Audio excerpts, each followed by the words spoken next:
Epa! Bom dia.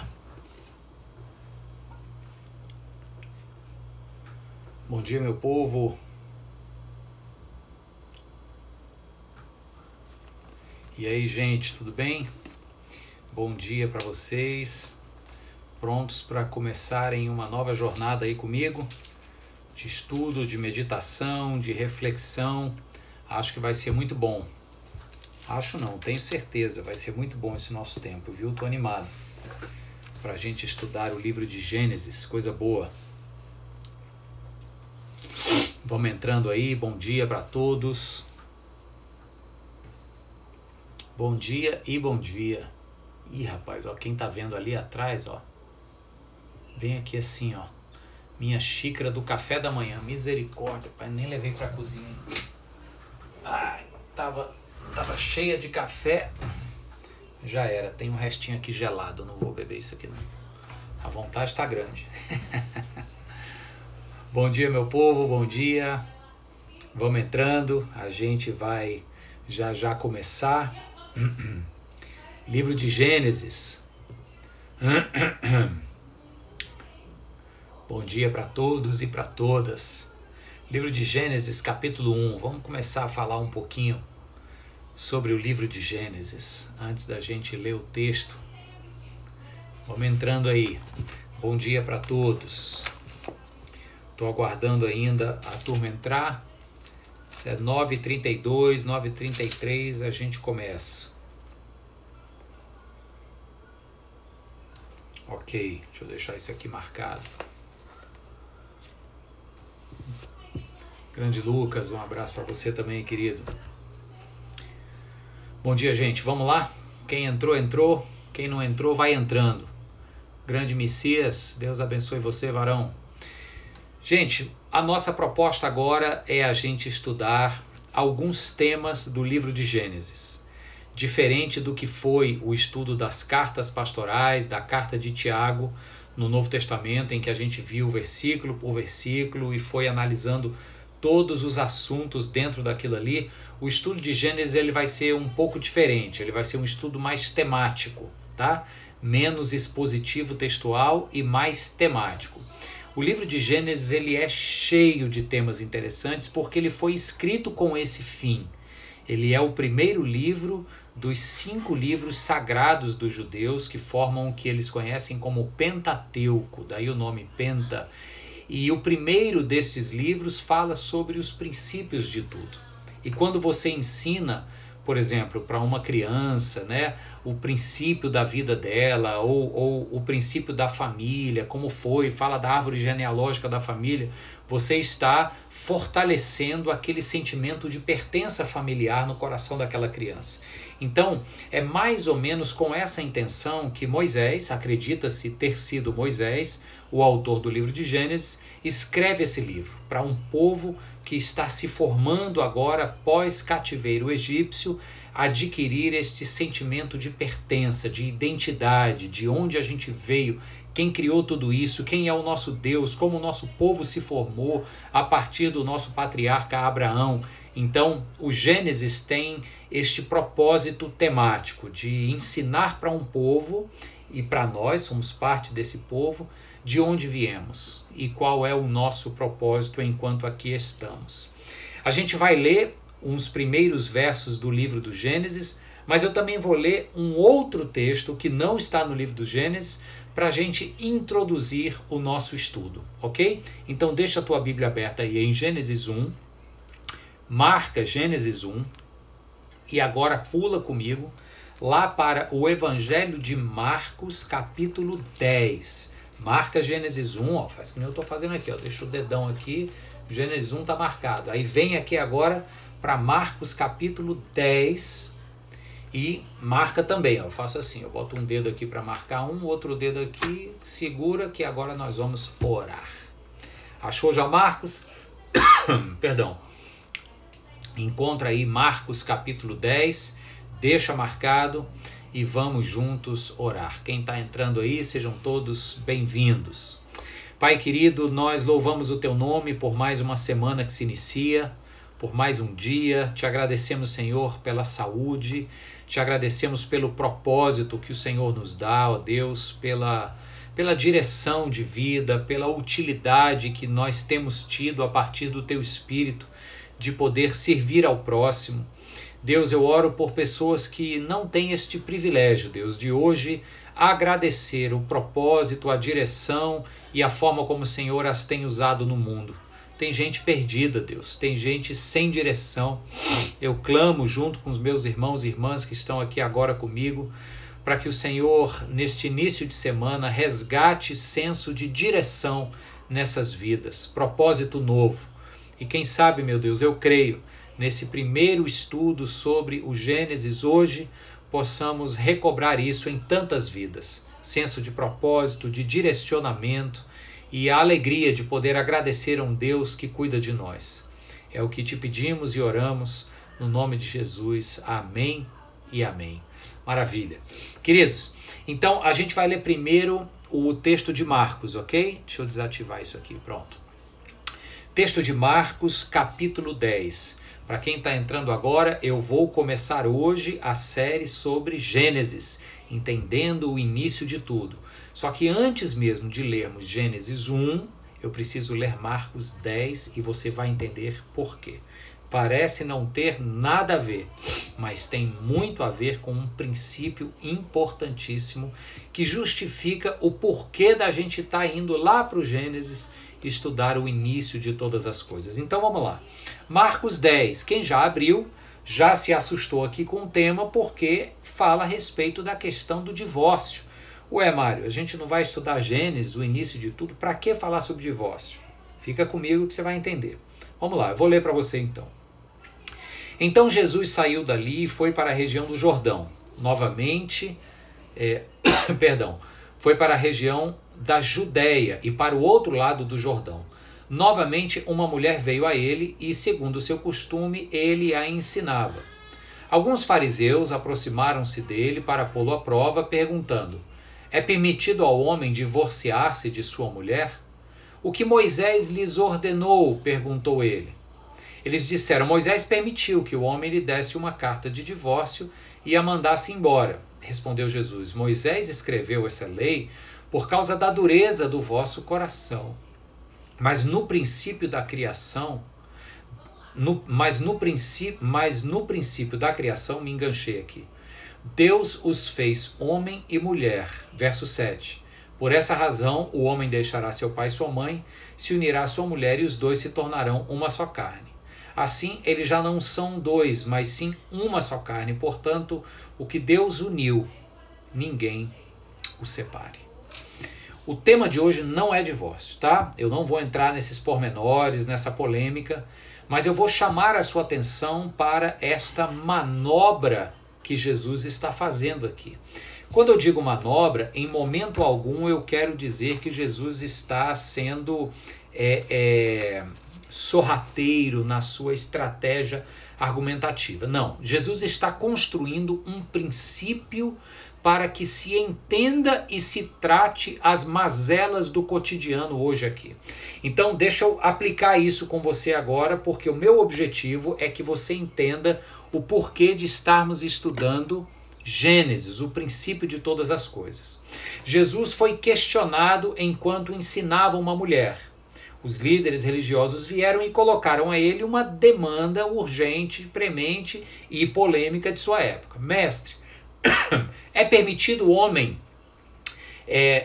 lavrar uma certidão de divórcio da sua mulher? Uma sociedade patriarcal, misógina, uma sociedade machista em que Jesus vivia. Mulher era um ser de segunda categoria, vindo depois apenas das crianças. Então Jesus olha para aqueles homens e entende o coração deles e diz o seguinte: o que é que a lei diz? O que é que Moisés escreveu? E aí eles dizem, Moisés diz que o homem pode dar carta de divórcio. Mostra um pouco do machismo, porque não foi tão simples assim. Moisés estava falando sobre a questão do adultério, de relações sexuais ilícitas, de desrespeito e desonra, uma sociedade que era lastreada na questão da honra familiar, desonrou, quebrou a honra, no caso de relação sexual ilícita, tanto do homem como da mulher, o divórcio existe pela dureza do vosso coração. Aí Jesus faz a manobra. Jesus diz, porém, essa é a mazela do dia de hoje. O divórcio, o desrespeito, a relação sexual ilícita, a quebra de uma união que Deus fez para ser inquebrável, isso é a mazela do dia de hoje. Aí Jesus diz assim, porém, no início não era assim. E o que é que ele cita aqui no verso 7? Verso 7 ele começa dizendo assim, ó, por esta razão, o homem deixará seu pai e sua mãe, se unirá à sua mulher, e os dois se tornarão uma só carne. Jesus introduz isso aqui no verso 6, quando ele fala, no princípio da criação, Deus os fez, homem e mulher. Bem, gente, resumindo, é como se Jesus chegasse e dissesse assim, ó, vocês estão querendo falar sobre um problema de hoje? Vamos tratar o problema de hoje, mas vamos ter em mente um paradigma. Não vamos colocar o paradigma do hoje, porque o nosso hoje está maculado pelo pecado, pela dureza do coração do homem. O paradigma referencial a partir do qual a gente tem que ler esse problema do hoje não é o próprio hoje com todas as suas mazelas, é o princípio. Aí Jesus diz, vamos falar de casamento? Então vamos voltar lá no princípio. Lá no princípio, Deus criou homem e mulher para que eles se casassem, para que ambos saíssem da casa de seus pais e sua mãe, se unissem um ao outro e os dois tornassem uma só carne. Gênesis 2:24 é onde está esse verso aqui. Percebe o que Jesus está fazendo? Jesus está dizendo o seguinte, olha, não movam no seu dia a dia com a ótica da cultura caída e maculada pelo pecado, portanto uma cultura idólatra. Não criem critérios de juízo, a gente falou sobre isso lá no Evangelho de Tiago, não sei quem lembra. Não caminhem pela vida com critérios de juízo estabelecidos a partir desta cultura idólatra e caída, manchada pelo pecado. Tenham na mente de vocês sempre o paradigma inicial, lá da criação.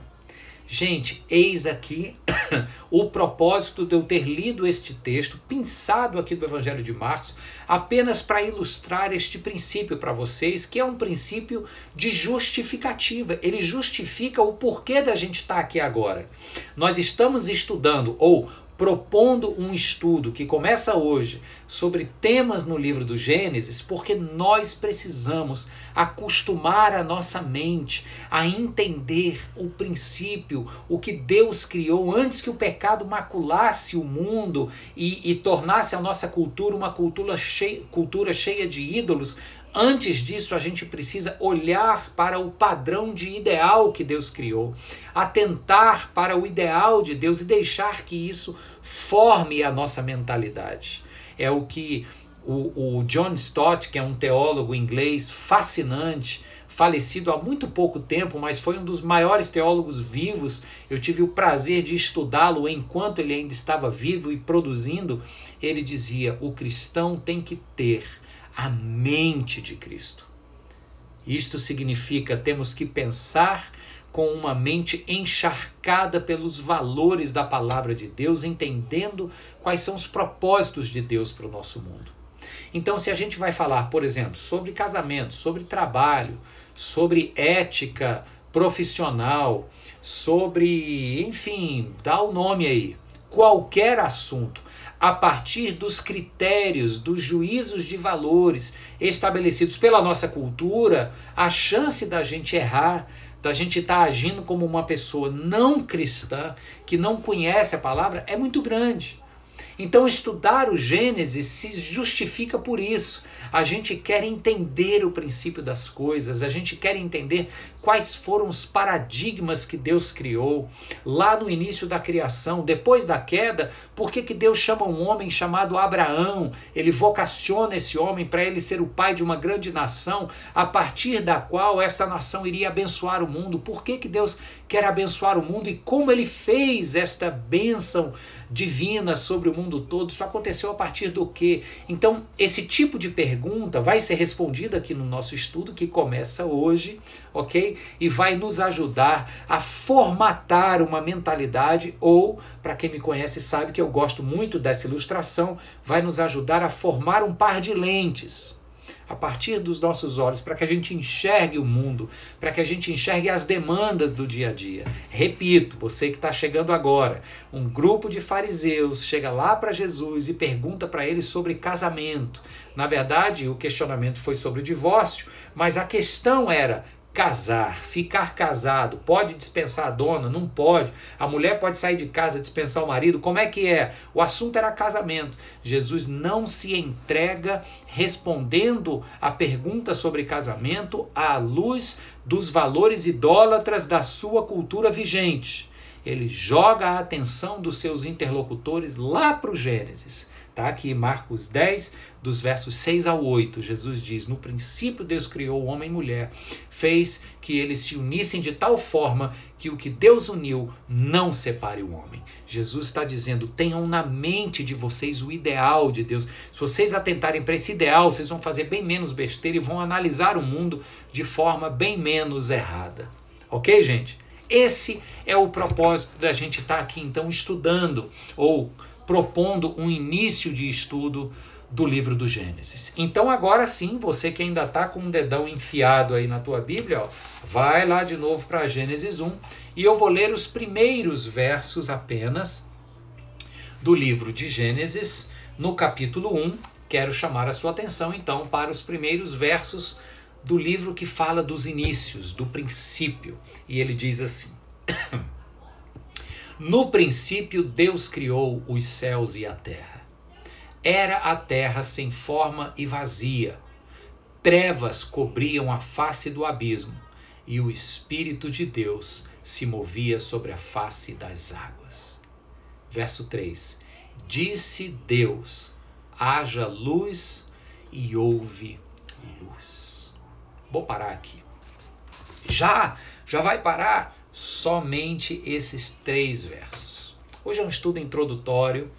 É muito importante que você entenda o que é que o autor do livro do Gênesis tem uma controvérsia enorme sobre quem escreveu. A gente vai ficar com a versão mais tradicional, que foi Moisés que escreveu, em busca de formar no povo recém-saído do cativeiro egípcio uma identidade de nação, de povo escolhido por Deus, ok? O que é que Moisés está querendo fazer, escrevendo esses 3 primeiros versos aqui? Olha só que bonito, de novo. No princípio Deus criou os céus e a terra. A palavra aqui é cosmos. No princípio Deus criou o cosmos. Deixa eu dizer para você que nesta apresentação de Gênesis, Deus é mostrado como o fundador de tudo que existe. Ele cria e funda tudo que existe. E o verbo aqui, essa é uma primeira lição que a gente aprende em aula de teologia, quando vai estudar o hebraico, etc., é a respeito deste verbo criar, que não é apenas uma criação, como, por exemplo, um carpinteiro que criou ali um móvel para casa. Ele pegou a madeira, ele pegou a resina, o prego, etc., e ele fez algo a partir do que já existia. Não é apenas, vai lá, dá o nome aí, uma indústria automobilística, criou um modelo novo de carro, mas esse modelo surgiu a partir de toda uma série de tecnologias pré-existentes. O verbo criar aqui vem de uma palavra em hebraico riquíssima em significado, que inclusive dá o nome ao livro em hebraico, Bereshit, e onde diz que no princípio Deus cria do nada, é a partir do nada. Não havia nada. era o caos. É quando ele diz aqui, a terra era sem forma e vazia e só havia trevas na face do abismo. Como é isso? Um abismo com face e só tinha trevas. Se tinha treva, não dava para ver a face, entende? É uma linguagem poética. Gênesis é uma linguagem poética e nessa linguagem o autor está dizendo, olha, do nada Deus cria. Em nenhum outro enredo da criação, a partir de culturas da antiguidade, da Mesopotâmia, que é o lugar onde nasce a humanidade, em nenhuma outra narrativa da criação, dos povos sumérios, do Egito, da Mesopotâmia como um todo, da Babilônia, todos esses povos, os incas, todos eles têm a sua narrativa própria de criação. Em nenhuma dessas narrativas, repito para você, em nenhuma delas, a divindade que está operando ali as forças criadoras, em nenhuma delas há esta compreensão de uma divindade que cria a partir do nada. Deixa eu dar um exemplo para vocês, apenas um exemplo para ilustrar isso. As narrativas da criação da Babilônia, por exemplo, da antiga Caldeia, essas narrativas, elas têm histórias as mais escabrosas, criativas e mitológicas possíveis. Pois bem, na narrativa da criação, de acordo com os babilônicos, havia duas divindades, uma chamada Tiamat, outra chamada Marduk. Marduk briga com Tiamat e vence a briga. E na briga com Tiamat, este se despedaça e os pedaços dele espalhados pelo cosmos formou as estrelas e o mundo. E cá estamos nós, segundo a mitologia dos caldeus da Babilônia. É uma mitologia legítima que eles contam à luz da visão de mundo que eles têm. Mas veja só os detalhes. Primeiro havia dois entes. Esses dois entes brigam e na briga os pedaços de um formam o cosmos. Quer dizer, o cosmos não veio do nada, ele veio dos pedaços de algo que já existia. Percebe a diferença? Isso é apenas para ilustrar um relato mitológico de outra civilização, apenas para ilustrar que nenhum dos relatos mitológicos de civilização alguma que tentam explicar a criação são tão ousados e profundos como o que nós temos na Bíblia Sagrada da tradição judaico-cristã. Um Deus que cria a partir do nada. E se assim o é, isso traz três implicações importantes para nós que cremos nessa palavra e eu vou lhe explicar por quê. As três implicações, elas alicerçam o nosso coração e vai encher a minha mente e o meu coração, e espero que o seu também, de expectativa pelos próximos estudos que vêm por aí. Primeira implicação, se eu creio nesta narrativa de que este Deus cria a partir do nada, primeira implicação é a seguinte: tudo precisa então estar debaixo do seu controle. Veja, ele não pegou matéria-prima de seu ninguém, de tempo passado algum. Ele simplesmente do nada, pelo seu poder criador, traz à existência.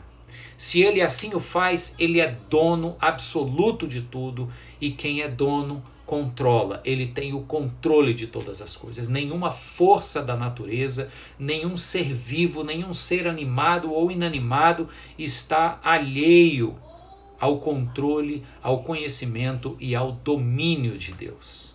Amém, gente? Essa é uma primeira implicação, se a gente de fato crer nesta verdade simples e ousada de que o Deus da Bíblia cria a partir do nada, pelo seu poder criador. Segunda implicação é que este relato da criação revela as bases lógicas para a lei. Olha que interessante isso. Quando você entende que esse Deus diz lá na lei, por exemplo, não fará outro Deus além de mim. A palavra literal ali é assim, não fará outro Deus antes de mim. Veja, isso faz total sentido. Por quê? Simplesmente porque não existe outro Deus antes do Senhor. Ele não está sujeito a nenhuma outra divindade maior do que ele, com quem ele teve que lutar para que então criasse. Não existe outra divindade, talvez exista uma série de hierarquias no coração do homem àquilo que ele chama de divindades. Tem o Deus, que ele pode crer que é o Deus do nosso Senhor Jesus Cristo. Aí tem hierarquicamente uma série de outros deuses. Pode ser que tenha gente dizendo assim, eu não, creio só em um Deus. Só que vamos lá, vamos acochar esse negócio aqui. Às vezes é o que a gente diz, o dinheiro é um Deus. O sucesso profissional é um Deus. O cônjuge se torna uma pessoa divinizada. A gente acha que se não tiver mais, a vida se acaba. Os filhos, a relação com os filhos pode ser algo divinizado. Tudo isso pode ser algo idólatra. Então, ainda não vou entrar nesse assunto. É apenas para dizer que o primeiro mandamento da lei diz assim, não terás outro Deus perante mim. Você não vai pegar um outro Deus e adorar como se a mim adorasse. Simplesmente e logicamente, por quê? Porque não existe nenhuma outra divindade antes do Senhor. Outra racionalidade da lei, como é que crer neste Deus que traz à existência tudo a partir do nada, afirma esta lógica da lei. Quando a lei diz assim, não farás para vocês imagens.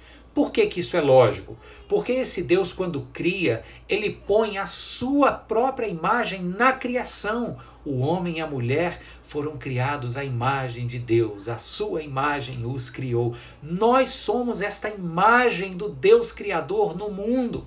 Somos reflexo desta imagem e somos representantes desta imagem.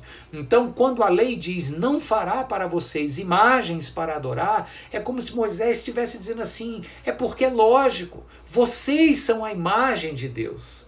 Então não tem sentido vocês se curvarem diante de outra e qualquer imagem, porque nada reflete e representa Deus melhor do que vocês próprios. Amém, gente? Mas em terceiro lugar, eu quero te dizer que esta compreensão de que Deus cria tudo a partir do nada, é que isso já mostra que tipo de Deus é esse que nós estamos, diante de quem nós estamos nos curvando. Ele é um Deus que já se apresenta na criação como um Deus que redime. E me permita te dizer isso aqui agora. Muitas pessoas acham que redenção é só lá no ano zero com Jesus Cristo. Mas olha como é que Deus se apresenta desde a fundação do universo. Um Deus que pega o caos e transforma em cosmos. O Deus que pega uma realidade de trevas e sobre ela diz, haja luz, e se faz luz. Esse processo transformativo de caos em ordem, de caos em cosmos, de trevas em luz, é um ato de redenção de Deus. É como se Deus estivesse redimindo o caos para que ele virasse cosmos, e cosmos vem, por exemplo, da palavra, quer dizer, da origem à palavra cosmético, né? Aquilo que antes não tinha forma e muito menos beleza alguma, agora virou cosmos, entende? É este Deus que redime as trevas para soprar e comandar com o poder de sua voz sobre ela, luz. Haja luz e houve luz. Gente, nesse nosso primeiro estudo a respeito do livro de Gênesis, o que é que eu quero propor para vocês aqui agora? Quero que vocês se lembrem do Evangelho de Marcos, capítulo 10, como um princípio que norteia a nossa motivação aqui. Deus não se deixou, na pessoa de Jesus, ele não se deixou levar pelas demandas do seu dia a dia. Quaisquer situações que se puseram diante de Jesus para serem interpretadas, ele fez com a mente de Deus. Ele não se deixou levar por uma análise superficial e influenciada pelos valores da cultura vigente. Ele voltou lá para o início, ele foi lá para o Gênesis e disse, vamos ver qual era o ideal de Deus no início. Com isso, eu espero que você possa olhar para o mundo ao seu redor agora com a mente de Cristo. Deixa eu te dar um exemplo prático a respeito disso. É difícil, mas é uma forma da gente treinar a mente. Às vezes a gente olha para uma pessoa e diz assim, você é um doido, isso não tem mais jeito.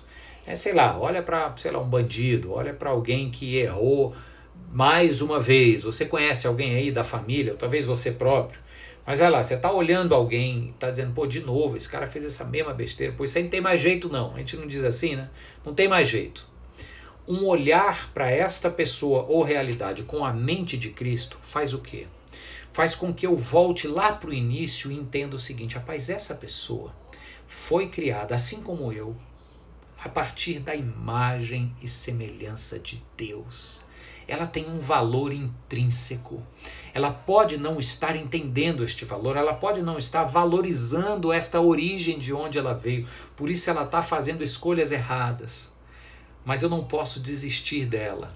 A mesma graça que um dia me alcançou, vinda de nosso Senhor Jesus Cristo, também pode estar sobre ela.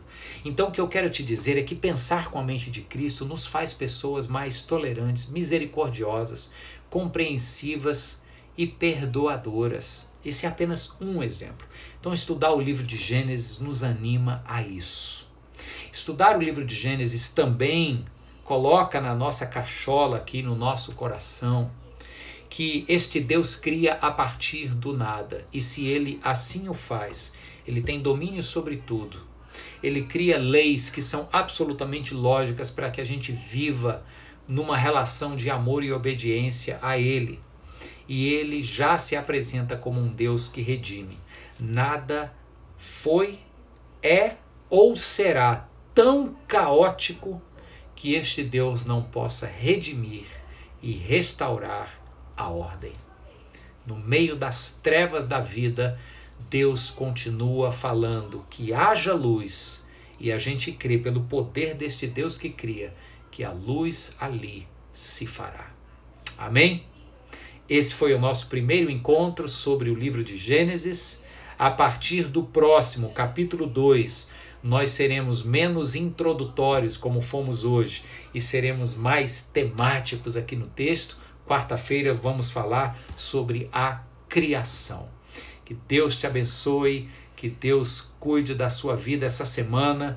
Vou estar orando para que esses nossos estudos nos animem a uma vida mais plena e cheia da presença de Deus. Amém, gente? Fecha os seus olhos aí rapidinho e vamos orar. Deus, obrigado por esse momento. A gente sempre te agradece aqui, Senhor, porque é um privilégio para a gente abrir a Tua palavra, estudá-la e sermos por ela animados, encorajados, fortalecidos, por que não dizer, Deus, e também desafiados.